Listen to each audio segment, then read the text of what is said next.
Assalamualaikum warahmatullahi wabarakatuh. Kami anggota Salantas Polres Birun mengimbau kepada seluruh masyarakat yang melintas Jalan Medan Banda Aceh ataupun sebaliknya, tepatnya di Jembatan Pedada Kabupaten Birun Provinsi Aceh, bahwasanya di Jembatan Pedada lagi ada perbaikan lantai, yaitu pengocoran lantai.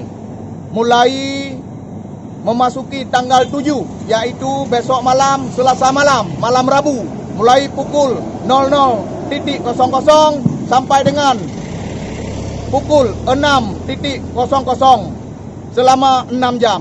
Kami imbau bahwasanya kepada masyarakat ataupun pelintas mohon berhati-hati dalam berkendaraan dan mematuhi anjuran dari petugas di lapangan. Sekian, terima kasih.